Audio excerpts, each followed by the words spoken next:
जी अस्सलाम वालेकुम। आप देख रहे हैं English easy tricks with Mohammad Shoaib. आज जो हमारा टॉपिक है वो है फर्स्ट ईयर एट हैरो की एक्सरसाइज। इसकी एक्सप्लेनेशन ट्रांसलेशन मैंने अपलोड कर दी थी, होपफुली आप लोगों ने वो वीडियो देख ली होगी। तो आज ज़रा इसके एक्सरसाइज पे चलते हैं। सबसे पहले इसके pre reading post reading question पे आऊँगा। उससे पहले इसकी ग्लॉसरी देख लेते हैं ताकि उसके सिनोनिम हम देख लें। तो देखें, इनहॉस्पिटेबल का क्या मतलब होता है? अनइनवाइटिंग, ठीक है, अनवेलकम या हॉस्टाइल। इनवेरिएबली का क्या मतलब होता है? ऑलवेज या कंसिस्टेंटली। फैंसीड का क्या मतलब होता है? इमेजिन्ड या फैंटेसाइज, किसी भी चीज को तस्वर करना या ख्याल करना। पार्शल का क्या मतलब होता है? बाइस्ड या इनकम्प्लीट। पार्ट से निकला है पार्शल के, किसी चीज की तरफ, किसी चीज की हिस्सेदारी जैसे होता है, किसी की तरफदारी करना। डिस्प्ले के क्या है? शोकेस या एग्जिबिट। एक्सपोज का क्या मतलब होता है? रिवील या अनकवर, किसी भी चीज को जाहिर करना। ब्रॉड माइंडेड का क्या मतलब होता है? ओपन माइंडेड या टॉलरेबल। डिसर्नमेंट का क्या क्या होता है? इंसाइट या परसेप्शन। रिफ्लेक्शन किसको कहते हैं? थॉट या कंटेम्पलेशन को कहते हैं। रेलिवेंट का क्या मतलब होता है? एप्लीकेबल या पर्टिनेंट। स्मज का क्या मतलब होता है? स्मेयर या स्टेन। अशर का क्या मतलब होता है? गाइड या एस्कॉर्ट। ये आपने देखा होगा हमारी साइड पे एक टर्म इस्तेमाल होती है, सबाला। ठीक है, इस सबाला क्या होता है? जो दूल्हे के साथ होता है, तो उसे अशर कहते हैं। ठीक है, इंग्लिश में।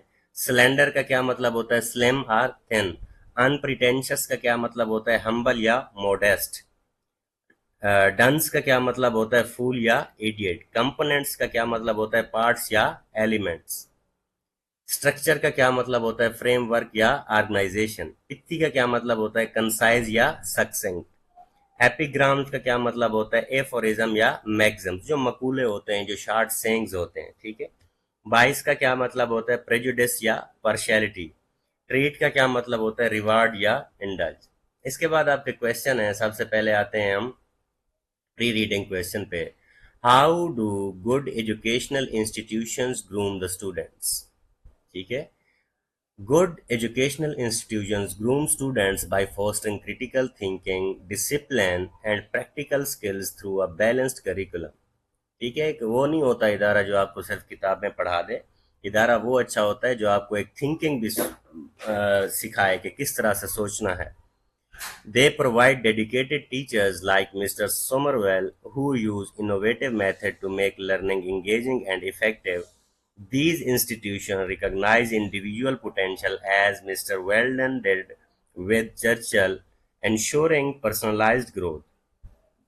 अब जो अच्छा टीचर होता है, जो अच्छा इदारा होता है, वो मिस्टर सोमरवल जैसे टीचर भी रखता है जो कि चर्चिल जैसे कमजोर लोगों को भी इस तरह से पढ़ाएं कि वो भी बंदा अपने टीचर की तारीफ लिखने पे मजबूर हो जाए। ठीक है। Extra curricular activities and sportive environment build confidence, resilience and well rounded character. और पढ़ाई के अलावा बहुत सारी चीज़ों में इन्वॉल्व होना भी, ये भी बच्चे का कैरेक्टर बनाता है। इससे ओवरऑल कॉन्फिडेंस बिल्डिंग आती है।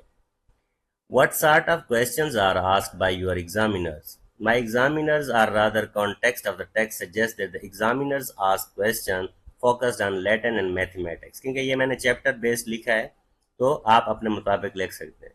Subjects Churchill struggled with.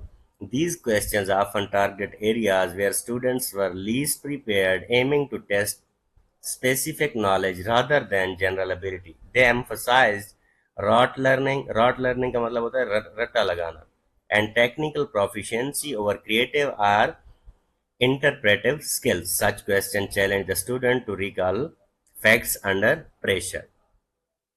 इसके बाद हैं आपके wild reading questions. What were the examiners partial to?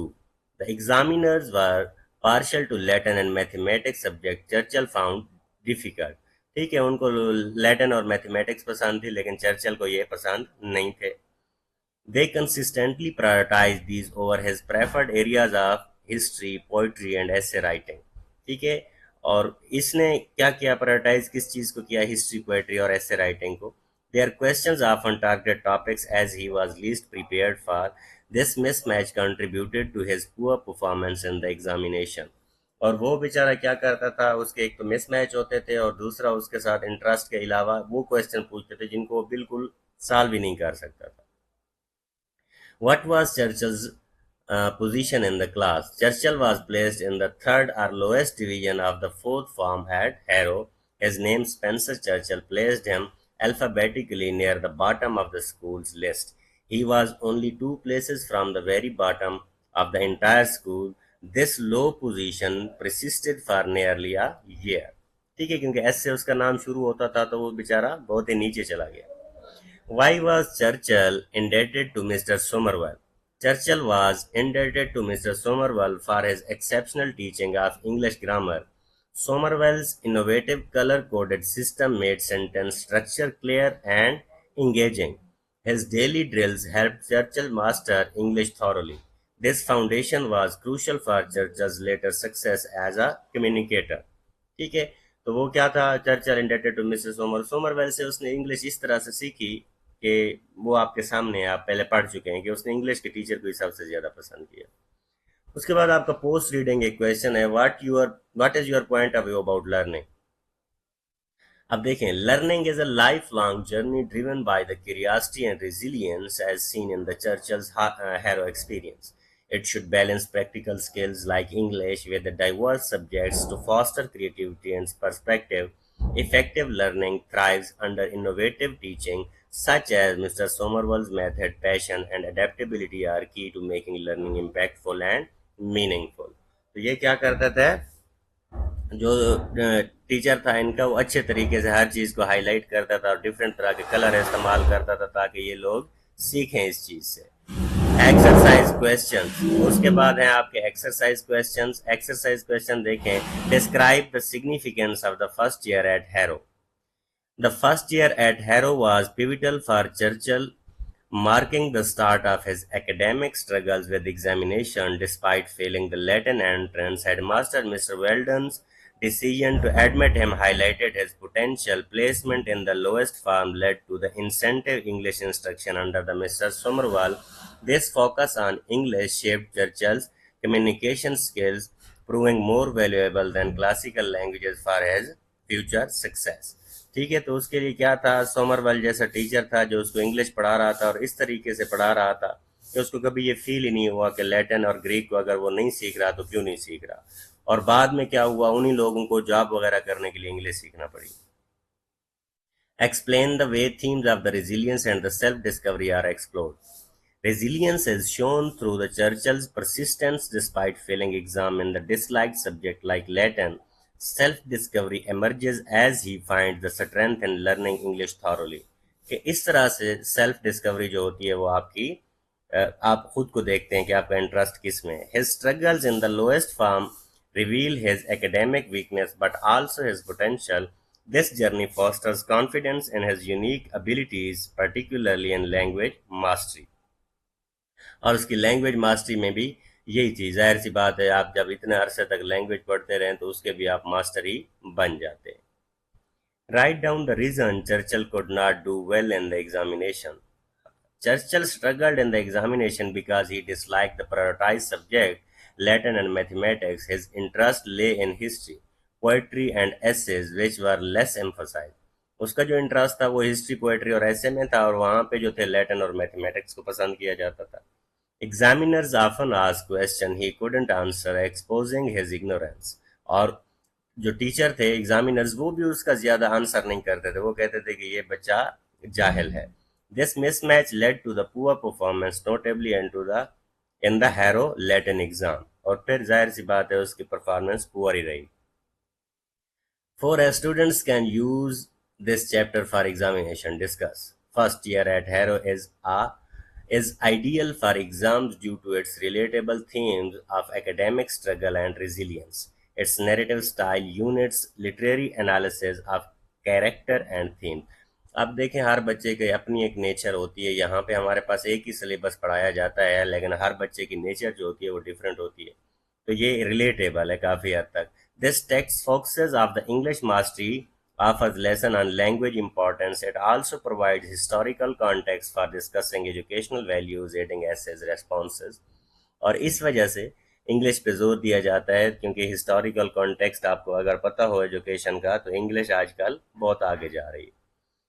Churchill was taught English at Harrow and not Latin and Greek. Was it a gain or loss? Churchill's focus on English was a gain, providing him with the superior communication skill. While peers studied Latin and Greek, his English mastery under Mr. Somerville proved more practical. This foundation aided his later success as a writer and orator. He faced no disadvantage compared to the classically educated pairs. ठीक है, उसको किस चीज़ का फ़ायदा हुआ कि उसको English अच्छे तरीके से आती थी। बाकी बच्चे जिन्होंने लैटिन और मैथमेटिक्स में इनाम जीते थे बाद में उनको जॉब करने के लिए इंग्लिश की तरफ आना पड़ा। ठीक है, तो लिहाजा उसका कोई नुकसान नहीं हुआ।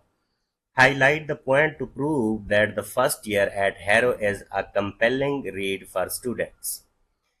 This chapter captivates the student with the church's relatable academic struggles and resilience. Its engaging narrative of exam failure and growth inspires perseverance.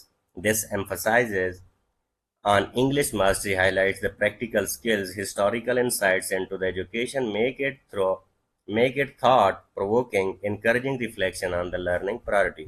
जब आप इंग्लिश जानते हो तो आप किसी भी चीज़ को पढ़ लेते हैं क्योंकि दुनिया का सबसे ज़्यादा नॉलेज आपको इंटरनेट पे इंग्लिश पे ही मिलेगा, बाकी लैंग्वेज में थोड़ा सा इशू होता है।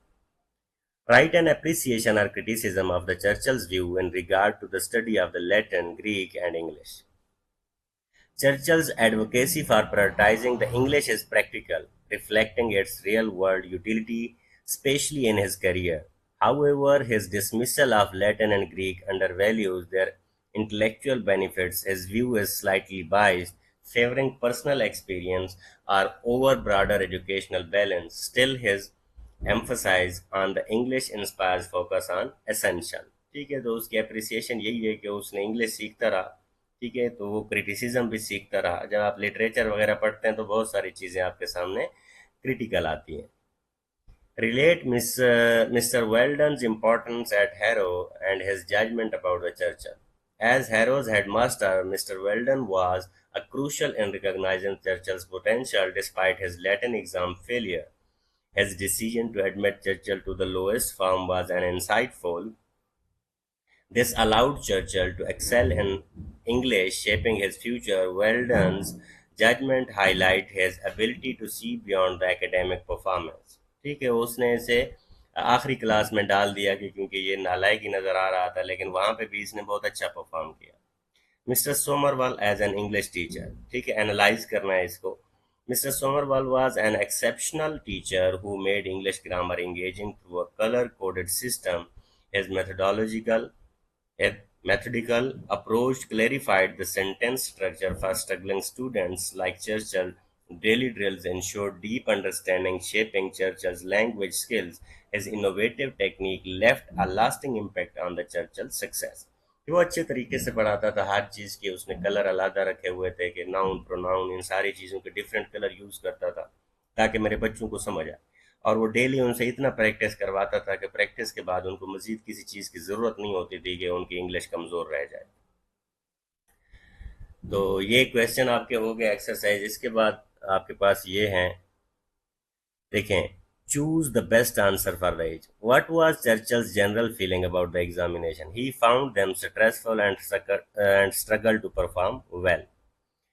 What subjects were considered the most important by the examiners at Harrow? Latin and Greek. Why was Churchill placed low on the entrance exam list? He did poorly in the most subjects, especially in Latin. ठीक है, बाकी इनमें से कुछ सही नहीं आ रहा, ये जो ऑप्शन दिए गए। In what subject did Churchill excel at Harrow? English. Why did Churchill believe learning English was more valuable than Latin and Greek? He believed English was the more practical language. उसके बाद देखें, what is the main point Churchill is trying to convey in the first year at Harrow? The limitations of traditional examination system.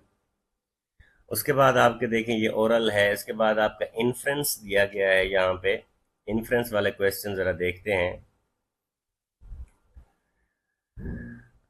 How difficult is it to settle in new school and adjust to the new environment? Settling into a new school can be quite challenging for many students. The unfamiliar environment, different teaching styles, and new social dynamics can feel overwhelming initially. It often takes time to build connection with the peers and understand the school's culture and expectation. Factors like age, personality, and prior experiences influence the difficulty level. Support from the teachers, family, and new friends can significantly ease the transition. With the time, the most students adapt within a few weeks or months, finding their place in the new setting. तो जाहिर सी बात है, किसी नए इदारे में आप चले जाएं तो आपको दोस्त बनाने में, नए माहौल को समझने में, फिर टीचर्स का स्टाइल डिफरेंट होता है, ये सारी चीज़ें समझने में आपको टाइम लगता है. Do you agree that the struggle and the determination can make things easier? Yes, struggle and determination play a crucial role in making challenges more manageable. Facing difficulties head on builds resilience and problem solving skills which help in navigating tough situations. Determination pushes individuals to stay focused and keep trying even when progress feels slow. Over time, this persistence often leads to the breakthroughs, making tasks feel less daunting. For example, consistent effort in a new school can turn initial struggles into the confidence and familiarity, ultimately embracing challenges with a determined mindset, fostering growth and simplifies the future obstacles. जाहिर सी बात है, अगर किसी भी चीज़ में आप इतने determined हैं कि आप उसे मुस्तकिल मिजाजी से करते रहें, if you are doing that consistently, of course you will bear the fruit. आपको इस चीज़ का फल ज़रूर मिलता है. ये हो गया है. उसके बाद आपके ग्रामर का पार्ट है, पार्ट ऑफ स्पीच. यहाँ पे आपको कंजंक्शन दिए गए हैं. कंजंक्शन की तीन टाइप्स होती हैं. ठीक है, कंजंक्शन पहली बात तो ये कहते किसको हैं कि ये इसको जंक्शन से याद रखें. जंक्शन का क्या मतलब होता है, आपने रेलवे स्टेशंस देखे होंगे, हर जगह पे लिखा होता है फलां जंक्शन फलां जंक्शन. जंक्शन का मतलब होता है जहाँ पे दो चीज़ें आके मिलती हैं. तो कंजंक्शन का भी यही मतलब होता है कि जो दो क्लासेस या सेंटेंसेस को मिलाता है. ठीक है, इसके एक कोऑर्डिनेटिंग कंजंक्शन होते हैं, एक सबऑर्डिनेटिंग कंजंक्शन होते हैं और तीसरा कोरिलेटिव कंजंक्शन होते हैं. अब कोऑर्डिनेटिंग कंजंक्शन कौन से होते हैं? टू जॉइन टू और मोर सेंटेंसेस, मेन क्लासेस जो इंडिपेंडेंट क्लासेस को मिलाते हैं. इनको याद रखने के लिए एक छोटा सा निमोनिक्स बनाया जाता है, फैन बॉयज. एफ से फार है, ए से एंड है, एन से नार है, बी से बट है, ओ से आर है, वाई से यट है, एस से सोर. इसी तरह सबऑर्डिनेट कंजंक्शन क्या होते हैं? जो इंडिपेंडेंट को नहीं बल्कि डिपेंडेंट क्लास को सेंटेंस के बाकी पार्ट के साथ मिलाते हैं. तो इनके ये लिखे हुए हैं, लेकिन इनके लिए भी एक निमोनिक इस्तेमाल होता है, आन अ वाइट बस. आन अ वाइट बस, क्योंकि यहाँ पे पूरा नजर नहीं आ रहा था तो ये आप नीचे देख लीजिएगा. ठीक है, ओ से क्या बनता है, एन से क्या बनता है, ये सारा लिखा हुआ है. तो ये सारे हमारे पास क्या है? सब ऑर्डिनेट कंजंक्शन है, सब ऑर्डिनेटिंग कंजंक्शन है. उसके बाद है कोरिलेटिव कंजंक्शन. कोरिलेटिव कंजंक्शन क्या होते हैं? जो हमेशा पेयर की सूरत में आते हैं. जिस तरह आप कहते हैं चोली और दामन का साथ, तो ये हमेशा पेयर में ही आते हैं. ठीक है, अब देखें, आइदर आर है, हार्डली वेन है, इफ देन है, जस्ट एज सो है, नीदर नार है, नॉट ओनली बट आल्सो है, नो सूनर देन है, नॉट बट है. ठीक है, रादर देन है, स्कार्सली वेन है. तो ये सारे क्या हैं? कोरिलेटिव कंजंक्शन है. अब देखें, यहाँ पे एक्टिविटी आपको दी गई है, identify the conjunction in each sentence and determine its types. मैंने कोऑर्डिनेटिंग कंजंक्शन को ग्रीन कर दिया है और इसको पिंक कर दिया है सबऑर्डिनेटिंग को, और इसको ब्लू कर दिया कोरिलेटिव को. ये आपको दिए गए हैं नीचे. एंड जो है ये हमारे पास कोऑर्डिनेटिंग है, और फिर जो बट है ये कोऑर्डिनेटिंग है. इसी तरह अगर आप पिंक को देखें, after, if, thought, although and when, ये हमारे पास सबऑर्डिनेट कोरिलेटिव को ब्लू कर दिया. इसको आप रोक के देख सकते हैं. इसमें बाकी कोई ऐसी चीज नहीं है कि मुझे लगता है कि जिस पे ज्यादा टाइम दिया जाए. उसके बाद आपके पास एडवर्ब है. एडवर्ब को मैं हमेशा कहता होता हूं कि दो चीजों में डिवाइड कर दें, add verb.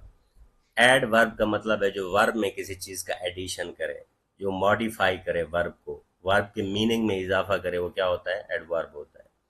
And adverb is a word that modifies a verb. He sings loudly. अब सिंग्स जो है वर्ब है, लाउडली क्या है यहाँ पे? एडवर्ब है. एन एडजेक्टिव, वेरी टॉल, और ये फिर एडजेक्टिव को भी मॉडिफाई करता है. And other adverb ended to quickly. ठीक है, और फिर ये इन सब के साथ इस्तेमाल होता है। इवन होल सेंटेंस या फिर पूरे सेंटेंस को भी ये क्या करता है, मॉडिफाई कर सकता है। एडवर्ब ऑफ मैनर है, कोई काम आप कर तो रहे हैं, किस तरीके से कर रहे हैं, उसे एडवर्ब ऑफ मैनर कहते हैं।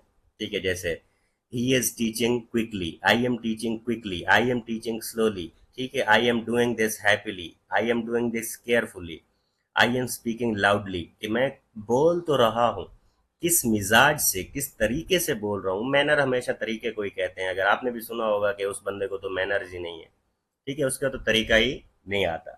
इसी तरह एडवर्ब ऑफ प्लेस है, द प्लेस किसको, जगह को ही कहते हैं। देखें, here, there, everywhere, inside, outside. Time है, now, then, soon, later, yesterday. तो ये सारे एडवर्ब के टाइप्स हैं। एडवर्ब ऑफ फ्रीक्वेंसी है, फ्रीक्वेंसी का आपको पता है कि फ्रीक्वेंसी किसको कहते हैं, कि एक स्पेसिफिक टाइम में कोई भी काम कितनी दफा होता है, उसे फ्रीक्वेंसी कहते हैं। Always, often, sometimes, rarely. Adverb of degree है, डिग्री किसको कहते हैं, किसी भी चीज की शिद्दत को कहते हैं। Very, extremely, quite, too, enough.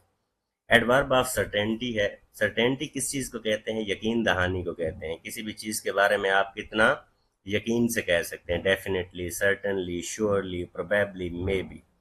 उसके बाद एडवर्ब ऑफ निगेशन है, निगेशन नेगेटिव से निकला है। ठीक है, नॉट, नेवर, नो, हार्डली या स्कार्सली। उसके बाद एडवर्ब्स ऑफ अफर्मेशन है, कंफर्म, अच्छा, अफर्मेशन किसको कहते हैं, किसी भी चीज की तस्दीक को कहते हैं। ठीक है, आप किसी की हाँ में हाँ जब मिलाते हैं, yes, certainly, Indeed, absolutely, surely. उसके बाद है adverbs of comparison. Adverbs of comparison क्या होते हैं, कंपैरिजन आपको पता है, दो चीजों के दरमियान मवाजने को कहते हैं। मोर, लेस, मोस्ट, लीस्ट या इक्वली। एडवर्ब्स ऑफ ड्यूरेशन है, ड्यूरेशन दौरानिये को कहते हैं, टाइम को कहते हैं, परमानेंटली या मोमेंटरीली। एडवर्ब ऑफ कंजंक्शन है, ठीक है, तो however, nevertheless, meanwhile. तो ये सारे क्या हैं, एडवर्ब ऑफ कंजंक्शन है। Adverbs of sequence, adverb of sequence क्या है, firstly, secondly, finally, then, next. देखें, एक बात याद रखें, मैं एक बात हमेशा कहता हूं, तो यहाँ पे एडवर्ब ऑफ कंजंक्शन दिया गया, मीन वाइल के बाद टी दिया हुआ है। आप मुमकिनात की दुनिया में रहते हैं, अगर आपको मेरी समझ नहीं आ रही, लाखों और चैनल मौजूद हैं, चैट जीपीटी अवेलेबल है। आप सारी जिंदगी खुद को ये बैठ के ब्लेम नहीं कर सकते कि मुझे अच्छा टीचर नहीं मिला था। मुझे आजकल, एक पहला दौर होता था जब एक टीचर होता था, 100 स्टूडेंट्स होते थे, लेकिन आजकल आप ऐसी टेक्नोलॉजी के दौर में रह रहे हैं जहाँ पे एक स्टूडेंट और 100 टीचर अवेलेबल है। तो आजकल आप ये ब्लेम नहीं कर सकते। इधर देखें, go through the given sentences and identify the type of adverb used in the each sentence. ठीक है, the boy practice speech regularly, regularly क्या है, फ्रीक्वेंसी के बारे में है। एडवर्ब ऑफ फ्रीक्वेंसी है। The phone kept ringing constantly, ये भी फ्रीक्वेंसी है। The people have gone out, ठीक है, ये प्लेस है, gone out. I have heard the story before, before time के लिए यूज हुआ है। आर यू क्वाइट श्योर, ठीक है, क्वाइट किसके लिए, डिग्री के लिए इस्तेमाल हुआ है। You are driving too carelessly, too carelessly किसके लिए, डिग्री के लिए इस्तेमाल हुआ है। I always try my best, ठीक है, ऑलवेज किसके लिए, फ्रीक्वेंसी के लिए इस्तेमाल हुआ। You are quite right, quite फिर वही डिग्री के लिए आ गया। He solve the problem quickly, quickly manner के लिए आ गया। आई हैव हर्ड इनफ, तो इनफ किसके लिए, डिग्री के लिए इस्तेमाल हो गया। The boy often makes the same mistake, frequency है।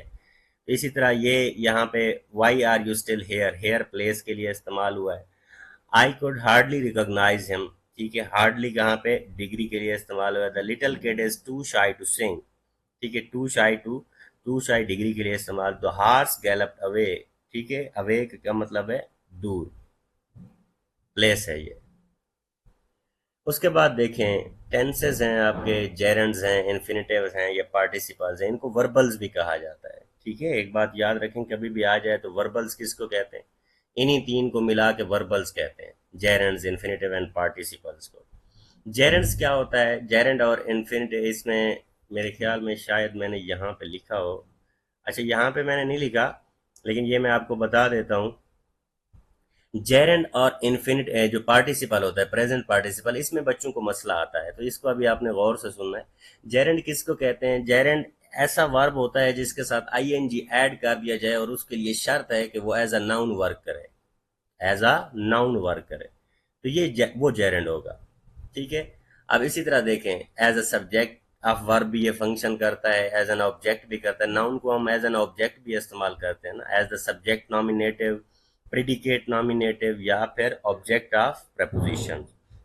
एग्जाम्पल देखें, ये जो लिखा हुआ है यहाँ पे इसने एग्जाम्पल भी दी हुई है। Reading improves the comprehension skill, यहाँ पे एज अ सब्जेक्ट यूज हुआ है, रीड वर्ब है, आईएनजी इसके साथ ऐड किया तो वो जेरेंड बन गया। ही प्रेफर्स स्विमिंग, अब यहाँ पे स्विमिंग क्या है, एज एन ऑब्जेक्ट इस्तेमाल हुआ है। Subject nominative, jogging is a very good exercise, अब यहाँ पे सब्जेक्ट नॉमिनेटिव के तौर पे इस्तेमाल हुआ है। अब देखें, his favourite pass time is gardening, यहाँ पे प्रिडिकेटिव नॉमिनेटिव के इस्तेमाल पे, नॉमिनेटिव नाम से निकला है। He can't escape from learning, object of preposition, from आया है ना, फ्रॉम के बाद आ गया तो हमारे पास ये प्रेपोजिशन का ऑब्जेक्ट हो गया। इसी तरह पार्टिसिपल जो होते हैं, पार्टिसिपल की दो टाइप्स होती हैं, एक प्रेजेंट पार्टिसिपल होता है और एक पास्ट पार्टिसिपल होता है। जो पास्ट पार्टिसिपल होता है वर्ब की थर्ड फॉर्म को कहते हैं, सिंपल, ठीक है, और ये परफेक्ट टेंस को शो करता है, या फिर ये एज एन एडजेक्टिव भी इस्तेमाल होता है। इसी तरह प्रेजेंट किस चीज़ के लिए यूज होता है, प्रेजेंट पार्टिसिपल के साथ आईएनजी आप लगाते हैं, ये या तो कंटिन्यूटी शो करता है, कंटिन्यूअस टेंस के बारे में बताता है, या फिर ये भी एज एन एडजेक्टिव यूज होता है, सिंपल। अब देखें, as a noun modifier past participle, ठीक है, the injured man was waiting outside, the injured man, ठीक है, तो मैन जो है नाउन है, इंजर्ड जो है ये एज एन एडजेक्टिव यूज हुआ है तो पास्ट पार्टिसिपल। मैंने आपको पहले यहाँ बताया है ना कि पास्ट पार्टिसिपल या तो एज एन एडजेक्टिव या फिर परफेक्ट टेंस को शो करता है, ठीक है। तो इंजर्ड यहाँ पे क्या है, पास्ट पार्टिसिपल आया। एज अ नाउन मॉडिफायर या past participle, the man with the broken hand, ये भी सेम, आगे देखें हैंड है, ब्रोकन थर्ड फॉर्म आ गई ना, तो ये क्या है, पास्ट पार्टिसिपल है। As a noun modifiers present participle, ठीक है, प्रेजेंट पार्टिसिपल को देखें, the sleeping dog caused a delay, the sleeping dog, dog क्या है, नाउन है, और स्लीपिंग क्या है, यहाँ पे पार्टिसिपल यूज हुआ है, ये या तो है। अब इसी तरह अगर आप कहते हैं कि ही इज स्लीपिंग, तो यहाँ पे भी स्लीपिंग क्या होगा, आपके पास प्रेजेंट पार्टिसिपल होगा, ठीक है। इसी तरह कंटिन्यूअस जितने भी टेंस आएंगे उनमें ये प्रेजेंट पार्टिसिपल होता है। उसके बाद देखें इन्फिनेटिव्स है, इन्फिनेटिव कहाँ पे लगता है, to and a verb acting as a noun, adjective और एडवर्ब, ठीक है, as a noun the subject of a sentence, तो ये देखें जैसे जैसे ये लिखा हुआ है ये आगे इस्तेमाल हुआ हुआ है। As a noun to sleep was his greatest need, ठीक है। अब देखें as a noun object, I need to go to work, ठीक है। अब इसको देखें एडजेक्टिव के तौर पे, the way to go is through the woods. अब इसको एडवर्ब देखें, he loves to talk, she loves to talk, तो ये सारे, अब जहां पे भी वर्ब की फर्स्ट फॉर्म से पहले टू आ जाए तो सिंपल उसको इन्फिनेटिव कहते हैं। अब इधर देखें, read the each of the following sentence to determine whether the sentence contains a gerund, participle और infinitive, at the left of the number right G, P और एल, ठीक है। जी किसके लिए, जेरेंड के लिए, पी पार्टिसिपल के लिए, और एल किसके लिए है, और आई किसके लिए, इन्फिनेटिव के लिए। फेसिंग क्या है, प्रेजेंट पार्टिसिपल है। स्विमिंग क्या है, जेरेंड के तौर पे इस्तेमाल हुआ है। सेंडिंग क्या है, ये भी जेरेंड के लिए है। और इसी तरह शोइंग क्या है, प्रेजेंट पार्टिसिपल है। टू बी क्या है, इन्फिनेटिव है। स्कोरिंग क्या है, जेरेंड है। टू प्रोग्राम क्या है, इन्फिनेटिव है। और इसी तरह विनिंग क्या है, ये हमारे पास जेरेंड है। गोइंग क्या है, जेरेंड है। टू कीप क्या है, इन्फिनेटिव है। तो ये आपके यहाँ तक एक्सरसाइज हुई कंप्लीट। आगे आपके बचते हैं फ्रेजल वर्ब। तो फ्रेजल वर्ब ऐसी चीज़ें होती हैं जो आपके लाइफ में बहुत काम आती हैं।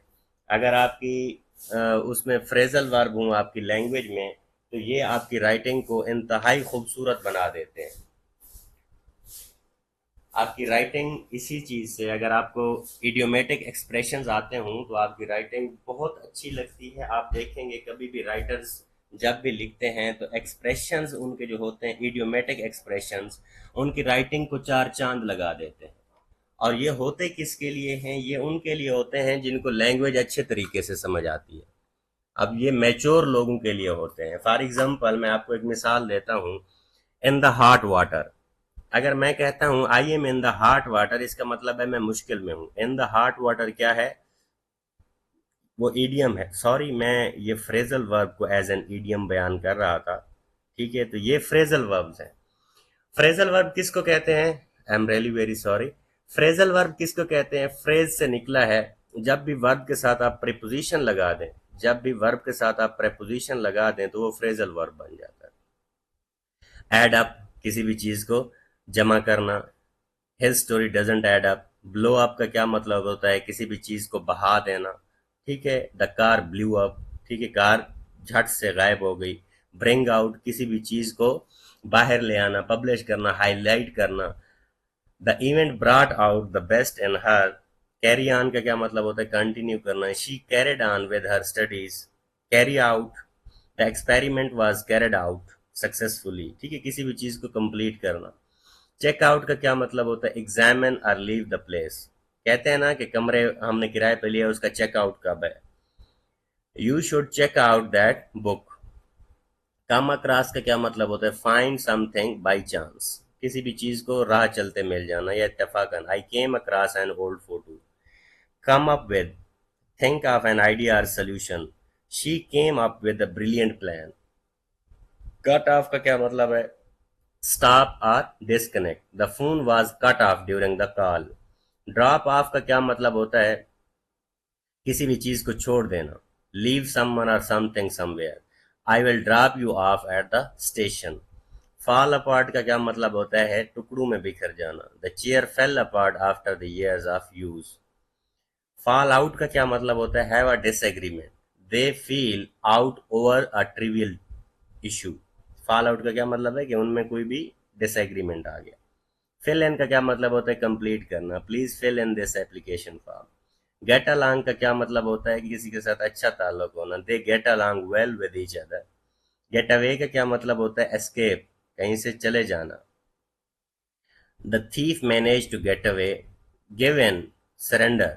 ठीक है, किसी भी चीज के आगे हथियार डाल देना। He finally gave in to their demands. Go ahead, go ahead का मतलब होता है आगे जाना, प्रोसीड करना। You can go ahead with your plan. Go over, go over का क्या मतलब होता है? रिव्यू और examine something. Let's go over the report again. Hang on का क्या मतलब होता है? Wait for a short time. Hang on, I be right there.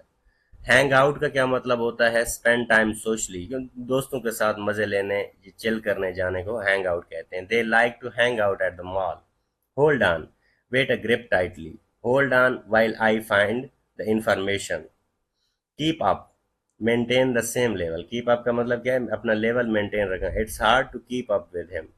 Late down, disappoint someone. ठीक है, लेट डाउन का मतलब है किसी को मायूस करना। Don't let me down this time. Look into, look into का मतलब क्या है? Investigate. We need to look into this matter further. Pass out, pass out का मतलब होता है faint. He passed out from exhaustion. Pick up, pick up का क्या मतलब होता है? कलेक्ट, किसी भी चीज को कलेक्ट करना। I will pick you up at 8 p.m. Pick up with, pick up, put up with, इसको क्या कहते हैं? Tolerate. She can't put up with her friend's behaviour anymore. तो ये आपके आगे राइटिंग स्टाइल पे है, किस तरह से आप प्री राइटिंग करते हैं, एक ड्राफ्ट बनाते हैं और फिर आगे आप उसको रिवाइज करते हैं। आप देखते हैं कि कहाँ कहाँ पे आपने गलती की है, फिर आप एडिटिंग करते हैं, प्रूफ रीडिंग करते हैं, उसके बाद आपकी कोई चीज़ पब्लिश होती है। उसके बाद है आपका सेंटेंस स्ट्रक्चर। सेंटेंस स्ट्रक्चर को देखें कि अगर जब आप कोई चीज़ लिखते हैं तो उसमें आप सेंटेंस स्ट्रक्चर को देखते हैं कि आपने कैसे लिखा हुआ। सिंपल सेंटेंस होता है, ठीक है, एक वन इंडिपेंडेंट क्लास। ठीक है, या फिर कंपाउंड होता है जिसमें दो इंडिपेंडेंट क्लास होते हैं। इसी तरह सब्जेक्ट वर्ब एग्रीमेंट को आप देखते हैं कि ही शी है तो उसके साथ आपने इज एम आर लगाना है, और इसी तरह प्लूरल है तो उसके साथ आर लगाना है। ठीक है, तो ये सारे पर्सन को लेके आपने। उसके बाद है प्रोनाउन, नाउन प्रोनाउन एग्रीमेंट। ठीक है, नाउन प्रोनाउन एग्रीमेंट किसको कहते हैं? एंटीसीडेंट वेज को कहते हैं। फॉर एग्जाम्पल, आप Ali wanted to quit smoking because he knew. अब ये ही जो है ये प्रोनाउन एंटीसीडेंट है अली के लिए। ठीक है, तो इसको ज्यादा जहन पर सवार करने की जरूरत नहीं है। जो प्रोनाउन हम किसी नाम की जगह इस्तेमाल करते हैं वो उस नाम का एंटीसीडेंट होता है, सिंपल। तो देखें कि प्रोनाउन आपने ठीक इस्तेमाल किया हुआ है या नहीं। अब ये नहीं है कि मैं अली के बारे में लिख रहा हूं तो इधर मैं लिख दूं बिकॉज ही। अब मैंने कहा है कि Ali want to quit smoking because they knew it. अब दे लिख दूंगा तो ये गलत हो जाएगा। इसका मतलब है मैंने ही लिखा है तो ठीक लिखा है। तो इसको कहते हैं noun pronoun agreement. Reference words, connective transitional devices, और ये फिर ट्रांजिशनल डिवाइसेस जहाँ पे आइडिया मुख्तलिफ हो रहा हो तो वहाँ पे हाउ एवर इस्तेमाल करना है, ठीक है, आल्सो इस्तेमाल करना है एडिशन के लिए, तो ये आपने अकॉर्डिंगली चलना होता है। Right multiple paragraphs and essay about my first day at college of free writing fluency, तो ये ऑन स्लाइड मैंने लिखा हुआ है, तो ये मैं आपको पढ़ूंगा नहीं, ये यहाँ पे मैं 5 सेकंड स्टॉप करता हूँ, फिर इसके बाद दूसरे पेज पे स्टॉप करूंगा।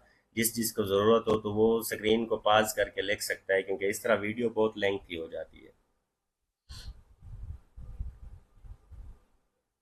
तो यहाँ तक अगर आप देख लें, और इसके बाद ये आपका लास्ट पेज है, तो ये आपका ऐसे भी यहाँ तक कंप्लीट होता है। होपफुली किसी न किसी हद तक मैंने आप लोगों के लिए एक्सरसाइज में आसानी पैदा की होगी, लेकिन अगर आपको लगता है कि मज़ीद किसी अच्छे तरीके से इसको इम्प्रूव किया जा सकता है तो ज़रूर अपने प्रपोजल ज़रूर दिया करें। और अगर आपने चैनल को सब्सक्राइब नहीं किया तो वो भी कर लें, और कोशिश करें कि कमेंट किया करें अगर मेरी किसी भी वीडियो में आपको कोई कमी नज़र आए तो। Thank you so much.